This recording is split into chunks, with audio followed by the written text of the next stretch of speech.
ఓం నమ శివాయ, శ్రీమాత్రే నమః. మిత్రులకి, శ్రేయోభిలాషులకి, అలాగే నన్ను ఇంతగా ఆదరిస్తున్న యూట్యూబ్ ప్రేక్షకులందరికీ కూడా పేరు పేరు ధన్యవాదాలు.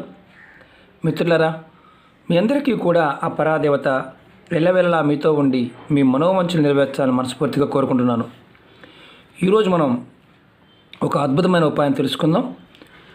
మనకి మన కుటుంబ సభ్యుల్లో కానీ, మన ప్రేమికుల్లో కానీ, భార్యాభర్తల మధ్య కానీ, అలాగే వ్యాపార మిత్రులు మధ్య కానీ కోపం, ద్వేషం, పగ ఇలా ఉండి మనని ఇబ్బంది పెడుతూ మానసికంగాను, ఆర్థికంగా, శారీరకంగా ఇబ్బంది పడుతూ ఉన్నవారు ఈ ఉపాయం చేసుకోవచ్చు. అలాగే ఇది ఎందుకు, ఎలా అనేది చాలామంది అడుగుతూ ఉంటారు. ఎందుకు జరుగుతుందండి, మేము బాగానే ఉన్నాం కదా, మమ్మల్ని ఎందుకు మాకు ఇలా జరుగుతుంది అని అడుగుతూ ఉంటారు.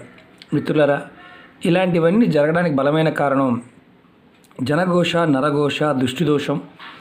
అలాగే ఇతరులు మన మీద లేనిపోని విషయాలు మాట్లాడటం, వారికి కూడా మనమే అవకాశం ఇస్తాం. లేదంటే మనమే మన గురించి గొప్పగా చెప్పుకోవడం, అలాగే ఆర్థికంగా మనం బాగా ఉన్నతంగా ఉన్నామని అలాంటి సంబంధం లేని వ్యక్తుల దగ్గర మాట్లాడటం, ఇలాంటి వాటి ద్వారా మనం చాలా ఇబ్బంది పడుతూ ఉంటాం.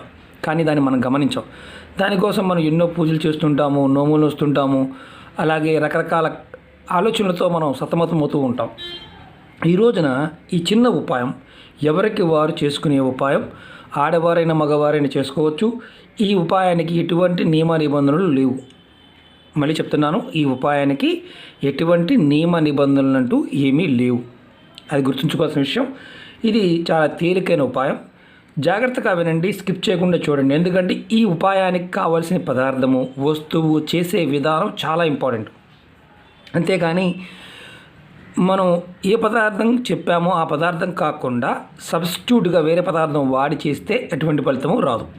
ఇది గుర్తుంచుకోండి. అలాగే మీకు ఈ ఉపాయం చేస్తున్నవారు ఎవరైనా సరే మిగతా ఉపాయాలు ఏమైనా చేసుకోవచ్చు. ఇది ఎవరైనా చేయవచ్చు. దీనికి నియమ నిబంధనలు అంటూ ఏమీ లేవు. అంటే చాలామంది అడుగుతూ ఉంటారు, నెలసరి టైంలో చేయకూడదా, గర్భిణీ స్త్రీలు చేయవచ్చా, చేయకూడదా, ఇలాంటి ఏ నిబంధనలు లేవు. ఎవరైనా చేయవచ్చు. ఇప్పుడు మనం ఎలా చేయాలో తెలుసుకుందాం. అలాగే మీకు ఈ వీడియో నచ్చినట్లయితే లైక్ చేయండి, నా ఛానల్ సబ్స్క్రైబ్ చేసుకోండి, గంట సింబల్ని యాక్టివేట్ చేసుకోండి, 10 మంది మిత్రులకి షేర్ చేయండి. అనేక రకాలైన సమస్యల గురించి అడుగుతూ ఉన్నారు, నా వీడియోస్లో ఉన్నాయి. మీరు ఆచరించగలిగే దాన్ని మాత్రమే ప్రయత్నం చేయండి. కొంతమందికి త్వరగా ఫలితాలు వస్తాయి, కొంతమందికి లేటుగా రావచ్చు, కొంతమందికి జీవితకాలంలో కూడా రాకపోవచ్చు. ఎందుకంటే మీ మానసిక శక్తి, అలాగే మీరు చేస్తున్న ఉపాయానికి మీరు తీసుకున్న పదార్థం, ఆ టైం అనేది చాలా ఇంపార్టెంట్. కాబట్టి వీడియోలో చెప్పిన విధంగా చేయడానికి ప్రయత్నం చేయండి. అర్థమైతేనే చేయండి, అర్థం కాకపోతే చేయవద్దు. ఇప్పుడు మనం ఈ స్వాతికమైన ఉపాయం, అంటే తేలికైన ఉపాయం, ఎటువంటి నియమ నిబంధనలు లేని ఉపాయం, అలాగే ఆడవారైనా మగవారైనా ఎవరైనా చేయవచ్చు అని చెప్పుకుంటున్న ఉపాయం. ఈ ఉపాయానికి భార్యాభర్తల మధ్య గొడవలు, ప్రతిదానికి భర్త మీద భార్య, భార్య మీద భర్త, అత్తగారి మీద కోడలు, కోడల మీద అత్తగారు, లేదంటే వ్యాపార పార్ట్నర్ల మీద కావచ్చు, లేదంటే స్నేహితుల మీద కావచ్చు, అలాగే మిమ్మల్ని ప్రేమికులు కూడా ప్రేమించుకుని విడిపోవడం, ఇలాంటి వారు కూడా ఈ ఉపాయం చేయవచ్చు. మిమ్మల్ని బాగా ద్వేషిస్తున్నారు, పగబట్టారు, మీ మీద మిమ్మల్ని ఇబ్బంది పెడుతున్నారు అనుకుని అంటే వాస్తవానికి నిజమేంటో మనకు తెలియదు. కానీ ఇలాంటి సందర్భం మీ మీద ఉన్నప్పుడు ఈ ఆపోజిట్ పార్ట్నర్ మీద, ఎవరైతే మిమ్మల్ని ద్వేషిస్తున్నారు అనుకుంటున్నారో వారి మీద ఈ ఉపాయాన్ని చేయాలి. ఈ ఉపాయానికి కావాల్సింది, ఇది ఎప్పుడు చేయాలంటే శుక్రవారం నాడు చేయాలి. శుక్రవారం ఉదయం 6 నుంచి సాయంత్రం 5 లోపు చేయాలి. ఈ ఉపాయానికి కావాల్సింది ఏంటంటే ఒక వైట్ పేపరు, ప్యూర్ వైట్ ఉండాలి, అలాగే రెడ్ కలర్ పెన్ను, అలాగే రోజ్ వాటర్, మన రోజు ఇంట్లో వాడుకునే ఆడవాళ్ళు వాడే రోజ్ వాటర్, అలాగే మన పర్ఫ్యూమ్ కింద వాడుకునే ఏదైనా కావాలి, రోజ్ వాటర్ కావాలి, అలాగే మనం కర్పూరం కావాలి, బియ్యపు గింజలు, అంటే బియ్యం మీరు ఎరగకుండా ఉన్న బియ్యపు గింజలు 6 కావాలి, అలాగే 2 లవంగాలు కావాలి. వెలిగించడానికి ఒక మట్టి ప్రమిది కావాలి. మట్టి ప్రమిది లేకపోతే మామూలు స్టీల్ దాంట్లో వెలిగించవచ్చు, మట్టి దాంట్లో వెలిగిస్తే మంచిది. అలాగే ఒక గాజు బాటిల్ కావాలి, చిన్నదైనా పర్వాలేదు, ప్లాస్టిక్ బాటిల్ కాదు, గాజు బాటిల్ కావాలి. ఇది శుక్రవారం నాడు ఉదయం 5 నుంచి సాయంత్రం 6 లోపు చేయాలి. ఎలా చేయాలో చెప్తాను. స్కిప్ చేయకుండా చూడండి. ముందు మీరు రెడ్ కలర్ పెన్నుతో మీరు ఇలా వైట్ పేపర్ తీసుకున్నాం కదా, ఇలా వైట్ పేపర్ తీసుకోండి. తీసుకుని మీరు ఏం చేస్తారంటే, ఇది మీ ఇంట్లో ఎక్కడైనా చేయవచ్చు, దేవతా మందిరంలో చేయవచ్చు, హాల్లో చేయవచ్చు, కిచెన్లో చేయవచ్చు, ఎక్కడైనా చేయవచ్చు. కానీ దీనికి ఎలాంటి దీపారాధన కానీ ఇలాంటివి ఏమీ లేదు. జస్ట్ ఒక ఉపాయం మాత్రమే ఉంది, చేసే విధానం మాత్రమే ఉంది. ఇలా మీరు తీసుకున్న తర్వాత ఇక్కడ ఫస్ట్ మీ పేరు రాసుకోండి, ఇక్కడ ఇలా. తర్వాత మీ భార్య అయితే భార్య, భర్త అయితే భర్త, అత్తగారు అయితే అత్తగారు, మామగారు అయితే మామగారు, ఎవరు బిజినెస్ పార్ట్నర్ అయితే బిజినెస్ పార్ట్నర్, అలాగే ప్రేమికులు అయితే ప్రేమికుల పేరు. మాకు నిజంగా ప్రేమ లేకుండా వేరే వాళ్ళు మరి ప్రయత్నం చేస్తే అవుద్దా అంటే పొరపాటు కూడా కాదు. ప్రేమికుల మధ్య గొడవలు అయినప్పుడు మాత్రమే ఇది పనిచేస్తుంది. ఇలా ఫస్ట్ మీ పేరు రాయండి. తర్వాత మీ పార్ట్నర్ పేరు, అంటే మీకు ఆపోజిట్ ఎవరైతే నెగిటివ్గా ఉన్నారో వారి పేరు రాయండి. వ్యాపారం కానీ, వివాహం కానీ, భార్యాభర్తలు కానీ, అత్తమామలు కానీ, ఇలా పిల్లల బాండవి కూడా రాయొచ్చు అనుకూలంగా ఉండటం కోసం. అంటే వారికి ద్వేషం, పగ తగ్గడానికి ఈ ఉపాయం చేస్తున్నామా. తర్వాత ఈ పేపర్ని మనం చక్కగా ఇలా 2 మడతలు పెట్టాలి. ఒక మడత పెట్టాం, అలాగే 2వ మడత పెట్టాం, 2 మడతలు పెట్టాం. పేపర్ని ఇలాగైనా నిలువునైనా 2 మడతలు మాత్రం పెట్టండి. ఇలా అనుకోండి, ఇలా పెట్టానుకోండి, ఒకటైపోయింది. తర్వాత 2, ఇలా 2 మడతలు పెట్టాలి. మడతలు పెట్టి దీన్ని మనం ఒక గాజు బాటిల్లో, బాగా గుర్తుంచుకోండి, పొరపాటును కూడా ప్లాస్టిక్ వాడకూడదు. ఇలా చిన్నదైన గాజు బాటిల్ తీసుకోండి, ఇలా గాజు బాటిల్లో వేయండి. వేసిన తర్వాత మీరు ఈ రోజ్ వాటర్ని ఈ బాటిల్లో పోయండి. జస్ట్ నేను చూపిస్తున్నా మీకు. నేను నిండా పోయాలా కొంచెం పోయాలని అనుమానం ఉంటుంది. మీరు చిన్న బాటిల్ అనుకోండి, పేపర్ మునిగే వరకు పోయండి. నేను మీకు శాంపిల్ చూపిస్తున్నాను అంతే. రోజ్ వాటర్ పోయండి. రోజ్ వాటర్ పోసిన తర్వాత మీరు ఈ రోజ్ వాటర్ పోసిన తర్వాత ఇంకొకటి ఏంటంటే, ఈ బాటిల్ ఏదైతే ఉందో చిన్నదైనా, అంటే చిన్న బాటిల్ అయినా పర్వాలేదు, ఇంట్లో ఉన్న గాజు బాటిల్ పర్వాలేదు, కానీ పొరపాటున ప్లాస్టిక్ బాటిల్ వాడమాకండి. ఓన్లీ గాజు మాత్రమే వాడాలి. ఈ ఉపాయానికి గాజు బాటిల్ మాత్రమే వాడాలి. మన రోజ్ వాటర్ని ఇది ఒకసారి తెచ్చుకున్నాం అనుకోండి, ఎన్నిసార్లైనా వాడుకోవచ్చు.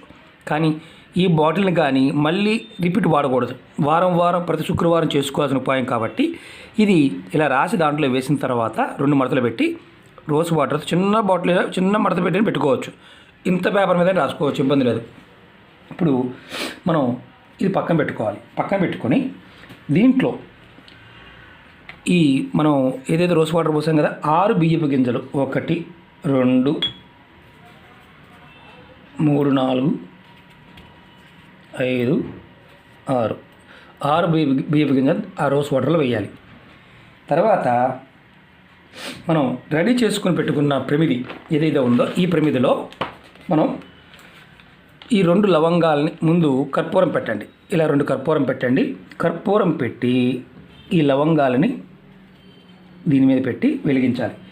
ఇలా 2 కర్పూరాలు వెలిగించే ముందు మీరు గుర్తుంచుకోండి, ఇది ఏదైతే వెలిగిస్తున్నారో అప్పుడు మీ మనసులో ఈ విధంగా అనుకోండి, ఏమనంటే, ఈ రోజు నుండి మా మధ్య ఉన్న గొడవలు తీరిపోవాలి. ఇలా వెలిగించినప్పుడు మా మధ్య ఉన్న గొడవలు తీరిపోవాలి, నాకు అతను అనుకూలంగా ఉండాలి, లేదంటే ఆమె అనుకూలంగా ఉండాలి, మా మధ్య గొడవలు పెట్టిన వాళ్ళు, మమ్మల్ని ఎవరైతే గొడవలు పెట్టి ఇబ్బంది పెడుతున్నారో వారు దూరంగా ఉండాలి అనుకుంటూ ఈ కర్పూరాన్ని వెలిగించండి.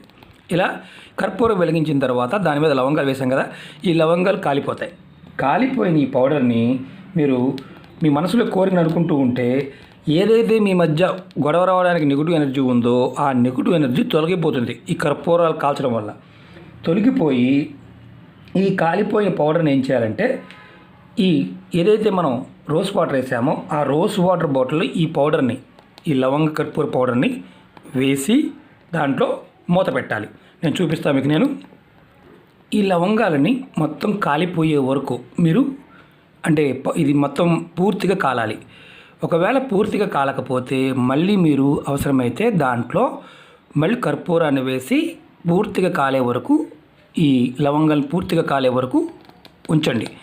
ఈ లవంగ పూర్తిగా కాలిన తర్వాత ఈ లవంగాలను రెండింటిని కూడా ఈ బాటిల్లో వేయండి.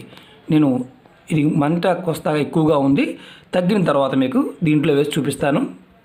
ఈ లవంగాలు మొత్తం కాలిపోయాయి. ఇప్పుడు మనం ఈ కర్పూరం ఆగిపోయిన తర్వాత ఈ లవంగాలు రెండింటిని కూడా ఈ రోజ్ వాటర్ ఉన్న బాటిల్లో వేయాలి. వేసి చక్కగా గట్టిగా మూత పెట్టాలి. నేను చూపిస్తాను మీకు నేను, ఎందుకంటే ఇది కాలుతూ ఉంది.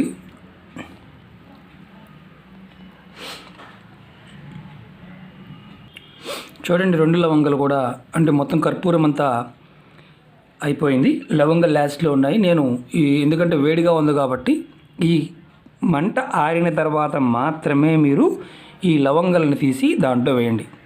అంటే ఇవి పూర్తిగా కాలితే పౌడర్గా మారిపోతాయి, అంటే పొడి పొడిగా చేసుకోవడానికి అవకాశం ఉంటుంది. అందుకనే మీకు నేను ఆ పూర్తిగా అయ్యే వరకు కూడా మీకు చూపిస్తున్నాను. చూడండి, మంట పూర్తిగా దగ్గరికి అయిపోయింది. నేను తర్వాత తీసి దాంట్లో వేస్తాను.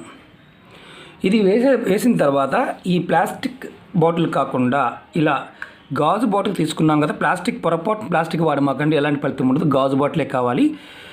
ఈ బాటిల్ని చక్కగా గట్టిగా మూత పెట్టాలి. ఇది వారం ప్రతి శుక్రవారం చేయాలి. ఇప్పుడు చూశారు కదా, ఇవి చక్కగా 2 కాలాయి. ఇప్పుడు నేను తీసి, ఎందుకంటే మీరు స్టీల్ ప్లేట్లను పెట్టుకోవచ్చు, నేను బాటిల్లో వేశాను. వేసి మూత పెట్టాను. ఇప్పుడు ఏం చేయాలో చెప్తాను మీకు నేను. ఇలా బాటిల్లో వేసేయాలి. వేసిన తర్వాత మీరు ఈ బాటిల్ని మీ ఇంట్లో పెరడు ఉంటే పెరల్లో ఎక్కడైనా సరే మీ ఇంటి ఖాళీ ప్రదేశంలో చక్కగా గొయ్యి తీసి అందుట్లో ఈ బాటిల్ని పాతిపెట్టాలి. చెట్టు మొదలైనా పాతిపెట్టవచ్చు. పొరపాటును కూడా కుండీల్లో మాత్రం పెట్టమాకండి. తులసి మొక్కల దగ్గర కానీ మీ ఇంట్లో ఉన్న పూల కుండీల్లో కానీ పెట్టమాకండి. ఎందుకంటే ఇది కుండీలో పెట్టేది కాదు, భూమిలో పెట్టాలి. ఇలా ప్రతి శుక్రవారం నాడు మీరు ఈ ఉపాయం చేస్తూ పెడుతూ ఉండాలి. మళ్ళీ మనకు అనుమానం వస్తుంది, ఎన్ని శుక్రవారాలు చేయాలి. మీరు ఏదైతే ఆపోజిట్ పర్సన్ ఉన్నారో వారు మీకు అనుకూలంగా అయ్యే వరకు కూడా, మీ మధ్య ద్వేషం తగ్గే వరకు కూడా ఇది చేయాలి. ఇలా కంటిన్యూ చేయాలి ప్రతిసారి. మరి ఈ వారం పెట్టాం కదా బాటిల్, మరి ఈ బాటిల్ మళ్ళీ నెక్స్ట్ వారం తీసి పెట్టవచ్చా అని అడిగే వాళ్ళు ఉంటారు. ప్రతి వారం కూడా కొత్త బాటిల్ మాత్రమే పెట్టాలి. అందుకే చిన్న బాటిల్ అయినా పర్వాలేదు. మనకి హాస్పిటల్లో దొరికే మన ఇంజెక్షన్ చేసే బాటిల్స్ ఉంటాయి, చిన్నవి శాంప్లింగ్ బాటిల్, మన 50 ml అలాంటి బాటిల్ ఉంటాయి, అవైనా పర్వాలేదు. మీరు ఇది మట్టి తీసి మట్టిలోనే పాతి పెట్టాలి. ఈ వారం చేశారు, ఈ బాటిల్ ఈ వారం ఒక దగ్గర పెట్టారు. మళ్ళీ 2వ వారం సేమ్ అలాగే వెళ్ళి మళ్ళీ అదే ప్లేస్లో బాటిల్ పెట్టకూడదు, వేరే ప్లేస్లో పెట్టాలి. మేము అపార్ట్మెంట్లో ఉంటామంటే పార్క్లో కానీ ఏదైనా ఖాళీ ప్రదేశంలో కానీ పెట్టండి. ఒకవేళ మీకు వీలైతేనే పెట్టండి, లేదంటే చేయమాకండి. ఎందుకంటే నేను చాలా వీడియోస్లో చెప్తూ ఉంటాను, మీరు అవకాశం ఉంటేనే చేయండి, అవకాశం లేకపోతే చేయవద్దు. ఇందుట్లో చెప్పిన పదార్థము, చెప్పిన విధానాన్ని కంపల్సరీగా తూచ తప్పకుండా చేయాలి. అలా ఏమాత్రం మిస్టేక్ జరిగినా ఈ ఉపాయం ఫలితం రాదు. ఈ ఉపాయం మీరు చేయగలిగితే ప్రతి శుక్రవారం చేస్తూ ఉండండి. ఒకవేళ వీలు కాలేదంటే చేయటం, అంటే నెక్స్ట్ శుక్రవారం కాలేదు అంటే మీరు ప్రతి శుక్రవారం నాడు మీకు ఎంతమంది శత్రువులు ఉన్నా, ఒకవేళ ఎంతమంది మిమ్మల్ని ద్వేషిస్తున్నా, ఇది ఎవరికైనా ఒక్కరికి మాత్రమే, అంటే కుటుంబ సభ్యులు కానీ బయట వారు కానీ మిత్రులు కానీ శుక్రవారం నాడు చేస్తే ఒక శుక్రవారం చేస్తే ఒకరి కోసమే చేయాలి. మళ్ళీ 10 మందికి కలిపి చేయకూడదు. 10 మంది ఉన్నారండి, 10 మందికి 10 బాటిల్, అంటే శుక్రవారం రోజున 10 బాటిల్ ఒకేసారి పెట్టవచ్చా? పెట్టకూడదు, ఒక్కసారి మాత్రమే చేయాలి. ఇది కూడా గుర్తుంచుకోవాల్సిన విషయం. కాబట్టి ఇది మీరు ప్రయోగపూర్వకంగా చేసి సత్ఫలితాలు, మంచి ఫలితాలు పొందుతారని మనస్ఫూర్తిగా కోరుకుంటున్నాను. పదార్థాన్ని అలాగే చెప్పిన విధానాన్ని తూచ తప్పకుండా చేయడానికి ప్రయత్నించేయండి. అలాగే కుండీల్లోనూ ఎప్పుడు పెట్టమాకండి. మీ ఇంట్లో ఉన్న పూల కుండీలు పెట్టమాకండి, భూమిలో మాత్రమే పెట్టాలి. వీలైతేనే చేయండి, వీలు కాకపోతే చేయవద్దు. పెట్టిన దగ్గరే పెట్టకూడదు, అది కూడా గుర్తుంచుకోండి. కంపల్సరీగా ఈ చెప్పిన విధానంలో పదార్థాలు మీకు దొరికితే చేయండి, దొరకకపోతే చేయవద్దు. రోజ్ వాటర్ ఒకసారి తెచ్చుకున్నారనుకోండి, అది మీరు ఎన్నిసార్లైనా వాడుకోవచ్చు. కానీ గాజు బాటిల్ మాత్రం వాడకూడదు, అది గుర్తుంచుకోండి. ఓకే మిత్రులారా, మీకు ఈ వీడియో నచ్చినట్టు లైక్ చేయండి, నా ఛానల్ సబ్స్క్రైబ్ చేసుకోండి, గంట సింబల్ని యాక్టివేట్ చేసుకోండి, 10 మంది మిత్రులకి షేర్ చేయండి. ఓం నమః శివాయ, శ్రీమాత్రే నమః.